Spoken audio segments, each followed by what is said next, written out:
Right. So my screen is visible, Ji, to all of you, right? Yes, sir.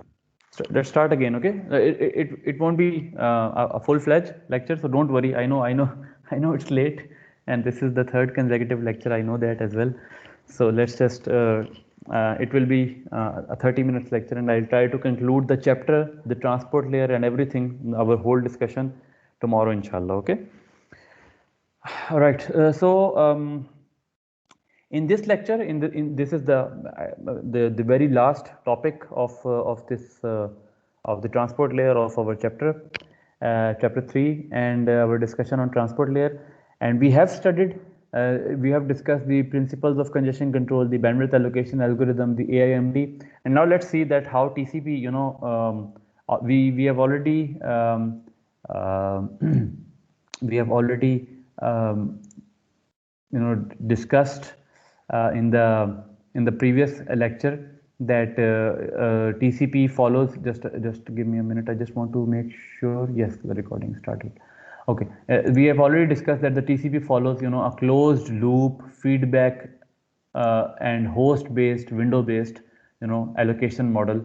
So let's just have a look at the brief summary of TCP's AIMD. How TCP does this additive increase and multiplicative decrease. So obviously, the first point is that TCP uses feedback. Okay, and feedback can be of different types. Obviously, X, if you are receiving X at regular interval, all X are being received, nothing is being dropped, no duplicate acknowledgement, no timeout. So that means everything is hunky dory, everything is well, all is going well, no problem. I will stay in the AI part, I will keep increasing the rate. The other scenario can be, this is the type of feedback. This is first feedback from network. Okay, I'm not looking at the network. I don't have the view of the network, but I'm inferring the condition of network on the basis of the feedback. And different types of feedback can be, X received at regular equal intervals, all is going well. Duplicate acknowledgements. Okay, duplicate acknowledgements. So that means, we know that TCP follows the principle of GBN in a sense that TCP uses the concept of cumulative acknowledgement. So TCP, just like selective repeat, will buffer out of order segments, but TCP will not acknowledge those segments. Okay, I mean, as far as we have studied, there is a concept of selective acknowledgement, but that's a bit advanced, and that field is in the options field. I mean, obviously we cannot just you know get detracked by discussing all those additional tidbits. Just for the sake of our simplicity, what I have taught you guys until now is that the acknowledgement that TCP send is if there is a gap, it will not acknowledge that, and it will send duplicate acknowledgement, okay, of the previous correctly received in order segment. Okay. um, you can just I have named that thing, so you can have a look at it at yourself. Okay, there is a concept of selective acknowledgement as well, SAC. Okay, and there is also a TCP protocol, TCP SAC, which does something like that. Anyway, so we know TCP, in any case TCP follows the duplicate acknowledgement, and the field in the acknowledgement field is the one which will not move ahead if there is a gap. So duplicate X means something is lost or delayed. Okay, and timeout means that something is seriously wrong. Okay, so you send something, and one scenario is that you are sending packets and you receive some duplicate acknowledgements, and the other scenario is that you are sending packet, and not only that you don't receive ACK, but also you don't receive any duplicate ACK. Okay, in fact you kept waiting and you timed out. So this is a network scenario which is something is very wrong, something is seriously wrong. So this is quite bad, this is a little bit bad, and this is a good scenario. Okay, so this is a feedback. Okay, good, bad, very bad, that's the feedback, that's it. On this basis of this feedback, the host will do its entire congestion control by itself. The TCP will do its entire congestion control by itself. Okay, so only sender involved, there is no support from network. Okay, only on the basis of these three feedback techniques, right? And the window size will be something like that. The C wind window size will a slide will be adapted over the sliding window. Okay, the window will keep sliding, just like we studied in SR and GBN. And we have two phases, additive increase and multiplicative decrease. And now if you see that this formula is a little bit different than what I told you guys in the previous lecture. Okay, so but please note that this formula says what? In additive increase is saying this is TCP's AIMD. Okay, how TCP use AIMD, how TCP use additive increase multiplicative decrease. Okay, so increase congestion window by 1 MSS every RTT until loss is detected. Okay, increase congestion window by 1 MSS every RTT until loss is detected. And by the way, to get this sort of increase, increase of 1 MSS, we can simply say increase of one segment. MSS is maximum segment size, right? So maximum segment size means, the size of one segment, the maximum size of one segment. So it is saying that increase the congestion window by one segment every RTT until loss is detected. This is exactly like this. C wind is equal to C wind plus 1 every RTT. This formula is run on the basis of RTT. And to achieve this increase after every RTT, we need to run this formula after every ACK. That's the difference. We need to run this formula after every ACK. C wind is equal to C wind plus 1 over C wind. If we run this formula on every ACK, if we will eventually end up having an increase of one segment every RTT.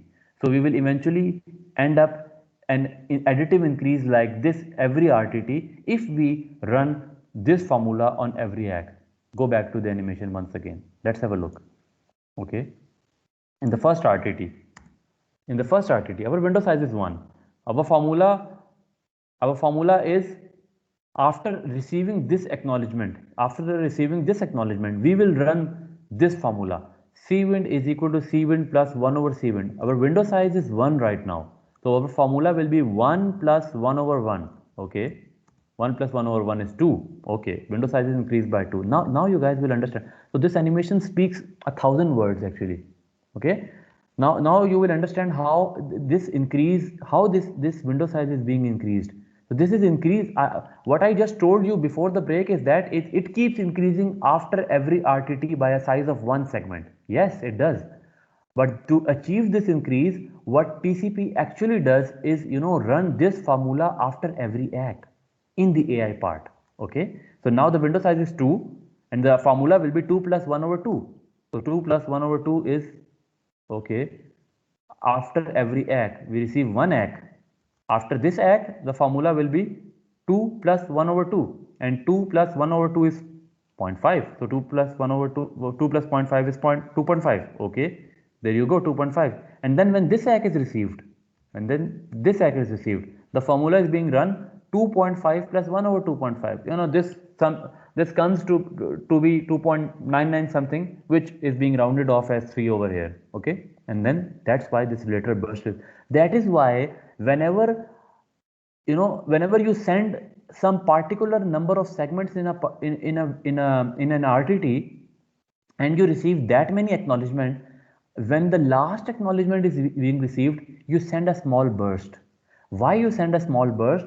Because one acknowledgement, C wind plus 1 over C wind, 3 plus 1 over 3, 3 plus 1 over 3. This is 1 over 3 is 0.3, 0.33 to be very precise, but 1 over 3 is 0.3.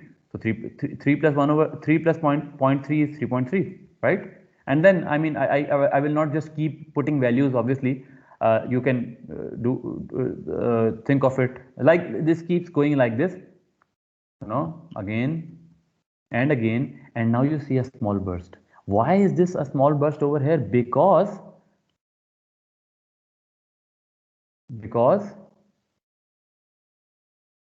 anyone would like to comment on that, by the way? Why is there this small burst? Window size increase also. Window size is being increased.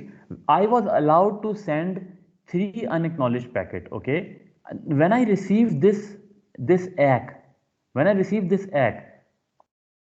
currently I have 3 unacknowledged packet 1, packet 2 and packet 3.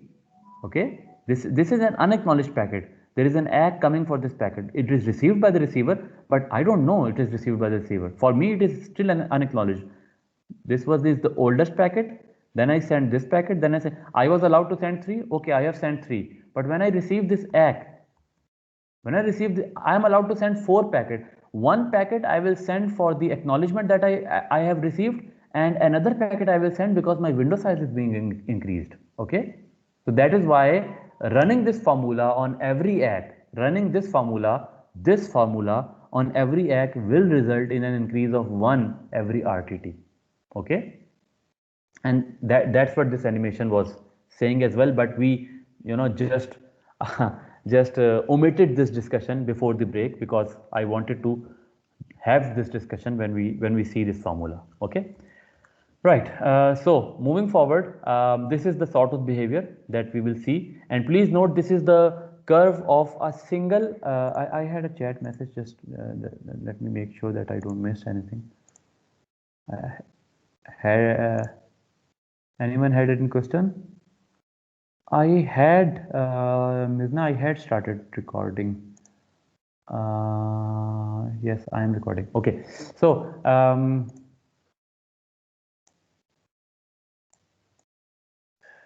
yes, I have started recording. Okay, so so this please note that this is the AIMD sort of behavior, probing for more bandwidth.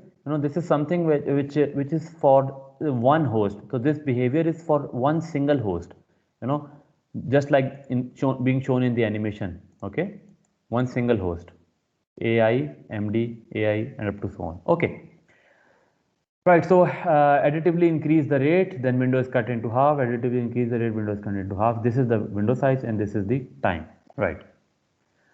So TCP congestion control, now again we have this diagram once again, and now if you guys remember, we had a look at this picture of the representation of sender window, and we already know that the green portion is already acknowledged one, and this right here is the last byte ACK. The last green portion is the last byte ACK. Okay, and this right here the last yellow portion is the last byte sent, the byte that I just sent right now. This is my oldest byte sent, the start of the yellow portion, and the end of the yellow portion is my unacknowledged byte that I just transmitted in the previous segment. Okay, and this is the sequence number which will be used if I receive more data from the application layer, and this is the range of sequence number which is currently not in my window. If my window slides, then it will become in the blue region,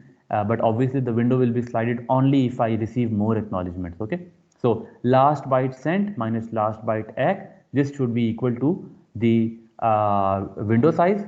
So it should be less than equal to the window size. Obviously I can send more packets, I can send because my window is right now like this.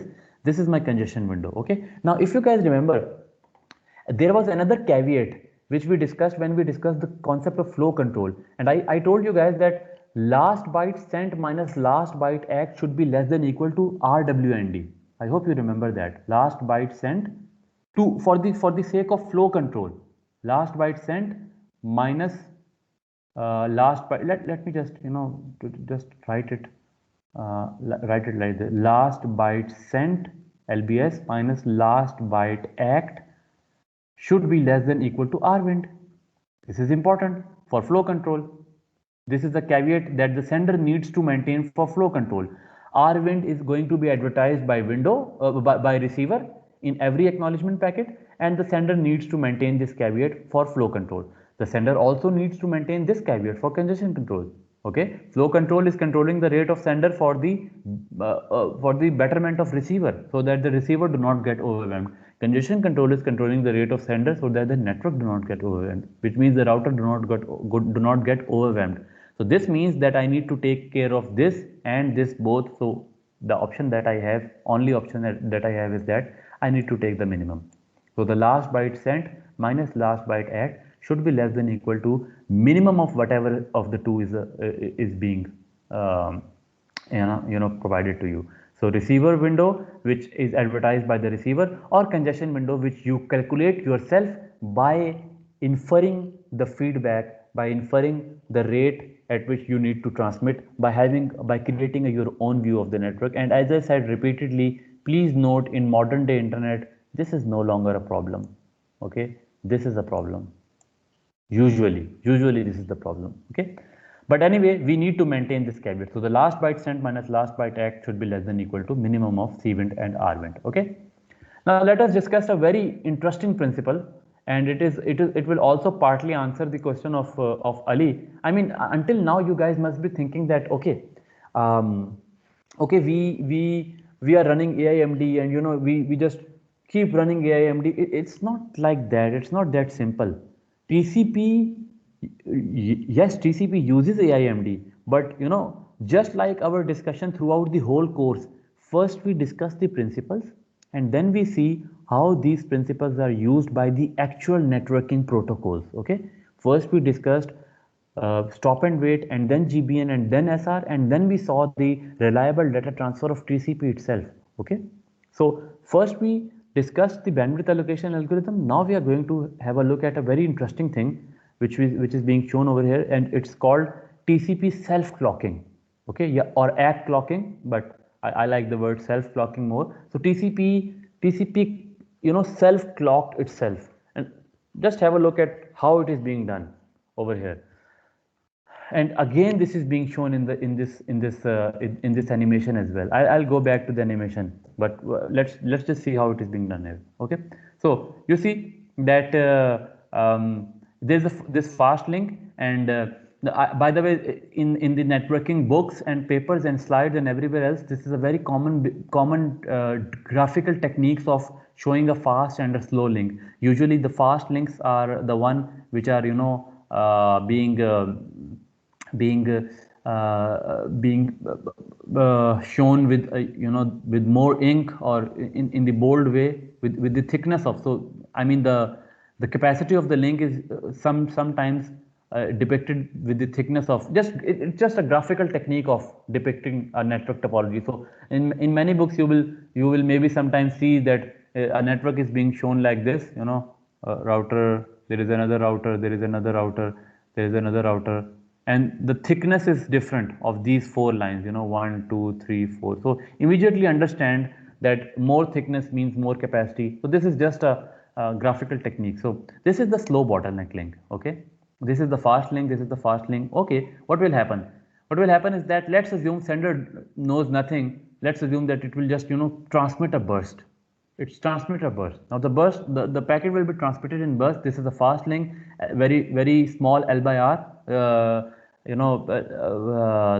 transmission delay, but obviously this burst, that is why the queues are there. That is why there is a concept of queues being maintained on router, to make sure that the burst, because our use of internet, our traffic of internet is of bursty nature. We do not generate constant flows of equal, just like our phone call. We do not do that. That's not how we use internet. Okay, whenever we request a web page, we generate a small burst. We request a video, we generate a bit larger burst. Okay, we are having a e-gaming session, we are generating more bursty data, and when we are done with the session, we are back to a silent state, or a less usage state of the internet. So I mean, we all know that. So the purpose of queue is to absorb those bursts. So the queue is being absorbed over here, and obviously the incoming rate was much higher. Outgoing rate, this is a slow link, is low. So obviously the packets will be transmitted like this, and the segments will be spread out.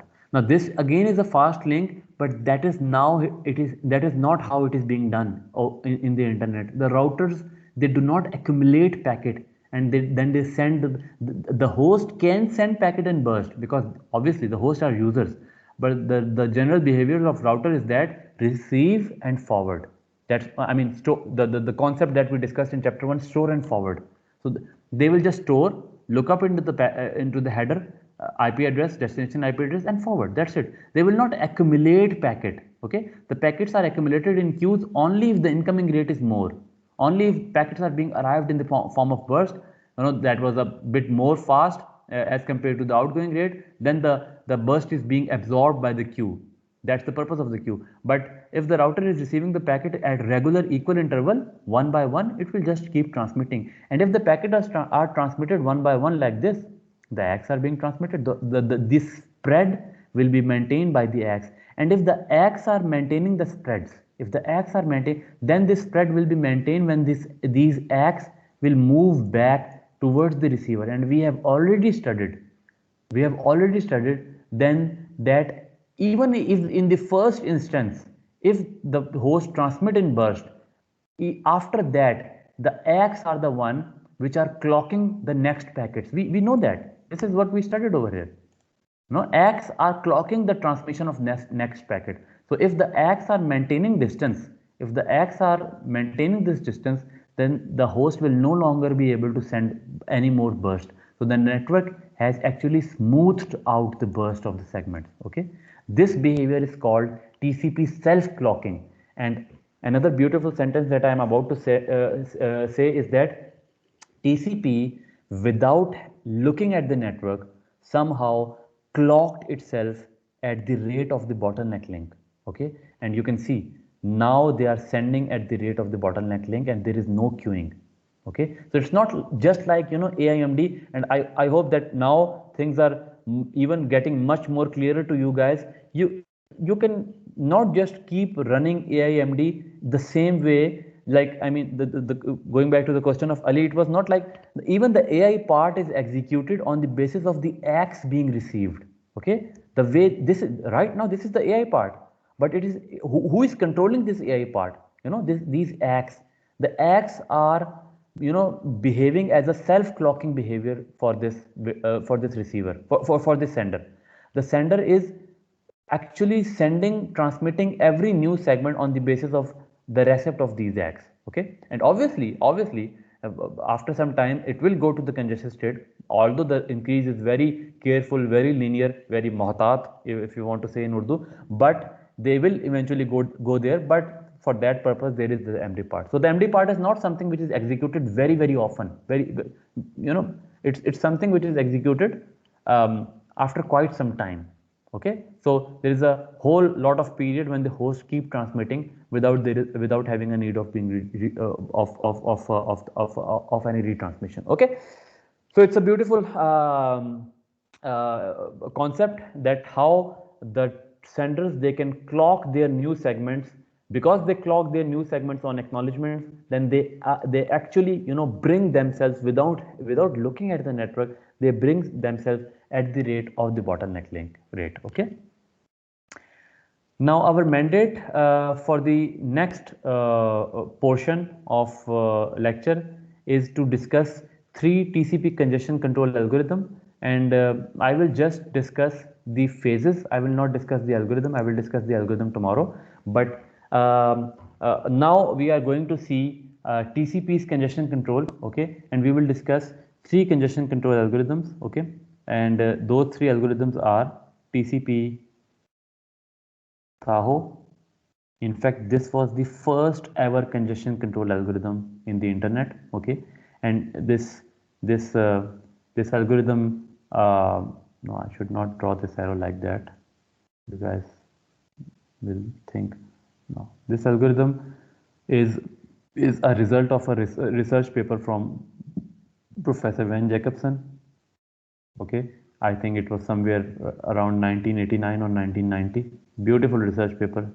It was a pioneer seminal work by him, and this was the first ever congestion control algorithm after the problem of internet congestion collapse in somewhere around late 80s, 87, 88. Okay, and after that there was a little bit of improvement by again Van Jacobson himself, which was TCP Reno, and then TCP New Reno, and then obviously if you have a look at now over the internet, there are so many versions of TCP congestion control. There is TCP Vegas, there is Linux TCP, there is three-way TCP, there is TCP SAC, selective acknowledgement, and many others. Okay, so these are all congestion control algorithms. Obviously, there should be a question in your mind: why discuss the older ones? I mean, Obviously, I cannot discuss TCP Vegas immediately without all the new algorithms are based on TCP New Reno, all the new algorithms.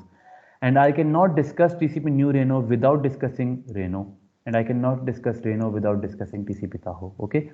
So this has to be the sequence, and still you can go up and look in the courses of networking on MIT and Stanford even, you will see that whenever they teach congestion control, they discuss TCP Reno and TCP New Reno, and then if they want, they discuss one of the advanced algorithm, but I mean they are a little bit of improvements on these algorithms. Okay, all these तो ये आपस algorithms में use compatible होते हैं? um,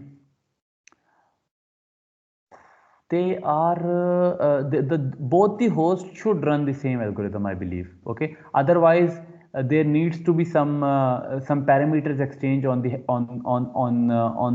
on the handshaking process. Okay, but since this algorithm is being run by the sender, only by the sender itself, it does not matter if one sender is on TCP Reno and the other one is on TCP Tahoe.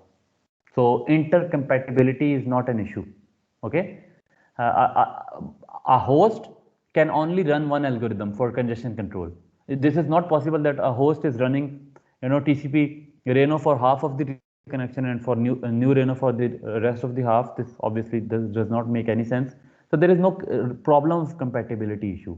It's always possible that a because we will study just now everything that the algorithm require is are the parameters which are the parameters related to the sender itself. The sender needs no support from the network, the sender needs no support from the receiver. I mean, apart from the fact that obviously the receiver is sending acknowledgements, but the acknowledgement was, I mean, in any case need to be sent because of the reliable data transfer as well. Okay, because of the RDT. So congestion control, I mean, there is no problem of compatibility. Okay, the sender can run Reno, the receiver can run new Reno, or they can run both the same algorithm. It does not matter. Okay. Right. There was another chat message, I believe, which I should have a look. TCP cubic in Linux, yes, exactly. Very right, Abdullah. Very right. This is also one of the new ones, okay, which are being used. In fact, this is currently, maybe if I'm not wrong, three-way TCP is the one which is being adopted by Windows these days, and cubic TCP is the one which is being adopted by Linux these days. I may be wrong. You can check it up, but I think so. Okay, so this is also a very new version, but obviously we will study these versions as I already built rational. There is absolutely no point that I will try to give you guys some research papers to study all these fancy congestion control algorithms, which you will be able to, because all of them are based on most of, I mean 90% of them are based on New Reno. Okay, but before discussing these three congestion control algorithm, we will discuss three phases of TCP, transmission, the whole transmission, and those three phases are, the slow start phase, I will say the SS phase, okay, slow start,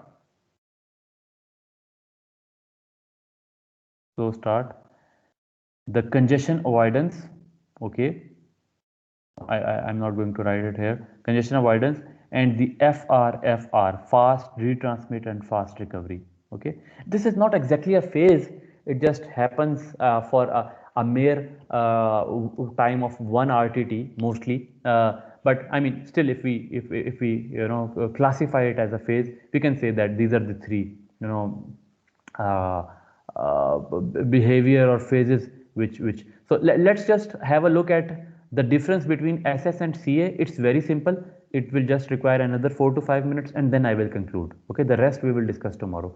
Very important concept. Please listen to me carefully. Okay, let me just skip a little bit of information over here. We'll start from here tomorrow, TCP startup from here, but let me just show you guys this difference between these the TCP slow start and TCP congestion avoidance. So on the left hand side, the on the left hand side, this one over here is the time sequence diagram of TCP slow start phase, and on the right hand side, this one over here is the time sequence diagram of TCP congestion avoidance phase. Okay, which is called AI also, additive increase. Okay, I would say that the TCP I would say that the TCP additive increase phase is actually slow start plus plus congestion avoidance. But I mean, you can say that this is the real AI phase which we studied actually in the AIMD algorithm, and this is something which TCP adopts to to gain an increase very quickly at the beginning. And if you guys remember, this was something that I discussed in when we were discussing HTTP, difference between HTTP 1.0 and 1.1, persistent and pipeline. And I asked you guys the question that why the next web objects are taking more time in 1.0, and that was because the creation of new TCP connection every time, because the new TCP connection suffers from the slow start phase. So basically, obviously, when a new connection is being established, it starts from from congestion window is equal to 1. So if you notice over here, this is the AI congestion window size is 1, and it keeps increasing linearly like this. You see, just like we saw over here. But you see, it takes 17 round trip time for the window size to reach from 1 to 17, right? I mean, this may be a lot.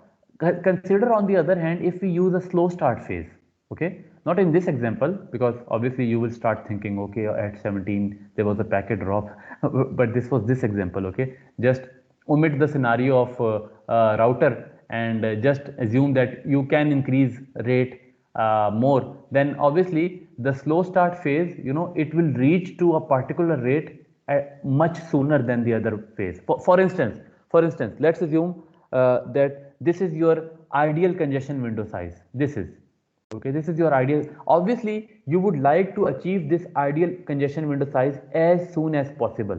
Okay, you would like to reach to this size as soon as possible, because I mean, ideal means that this is the window size on which, if you transmit on that window size, this is where the network use is efficient and you are not in the congested state. Okay, so obviously if this is the ideal window, the point is that you don't know that. Obviously you don't know that, but at least you can adopt a technique which can take you to this ideal size much sooner. So this is one technique. You keep increasing the rate one by one.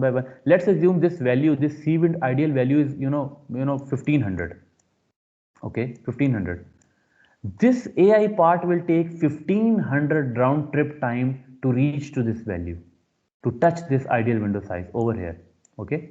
On the other hand, if you do a slow start phase at the beginning until a particular threshold, we will discuss this threshold tomorrow. It's another 3 to 4 minutes concept. We will discuss this threshold tomorrow. But let's assume until a threshold. Let's assume a threshold is 1024. Okay, 1024. This value is the threshold. It will reach to 1024 in 10 RTTs only. This AI part will reach to 1024 in 1024 RTTs, because it is increasing one each and every RTT. But the slow start is doubling. So that's the difference shown over here. It's doubling every RTT. The slow start says something like that: increment congestion window by one packet each act. Notice the difference. Notice the difference. Increment the congestion window by one packet each acknowledgement.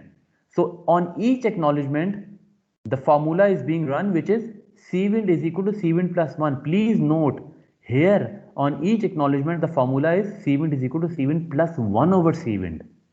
And this means that this results in an increase of 1 every RTT. This results in an increase of doubling the Cwind every RTT. Why? Because increment Cwind by 1 every packet, every ACK. So you send one packet, you receive an ACK. When you receive an ACK, you said Cwind is equal to Cwind plus 1. Okay, your Cwind is 2. You send 2 packets. There is a small burst. You send 2 packets. You receive this acknowledgement over here. You receive this acknowledgement right here. Okay. And after receiving the acknowledgement, you run the formula. Cwind is equal to Cwind plus 1, and Cwind becomes 3. Now you are allowed to send 3 unacknowledged packets. How many packets are in flight? One, only one. This one, this second one. You have received acknowledgement of this one already.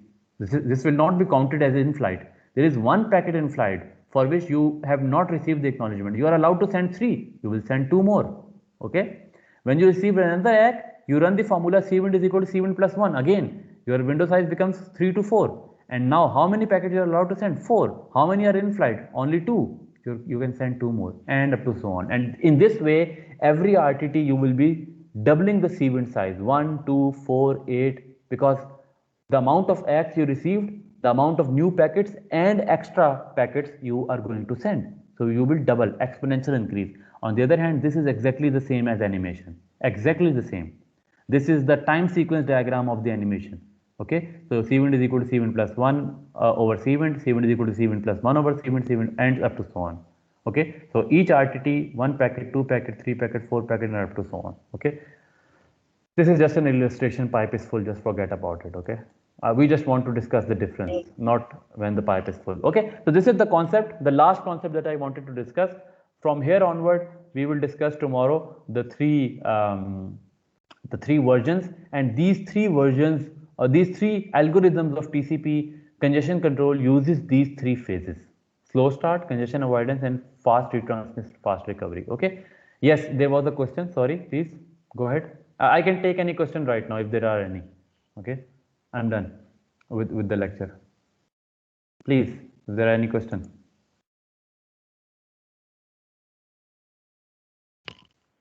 Ji, everything is clear up until here? Yes. Okay. So, I mean, since the discussion was based on AIMD, so it was quite easy, right? We have discussed some new concepts after the break. Okay, the way TCP does its congestion control, and this caveat that needs to be maintained, the self-clocking behavior, and the 3 phases, out of which we have discussed. I'm sorry, Ji. Out of which we have discussed 2 phases actually. AI phase and sorry, congestion avoidance phase and the slow start phase. And this is the difference over here. Okay, so I stop right here. Let me stop recording as well, and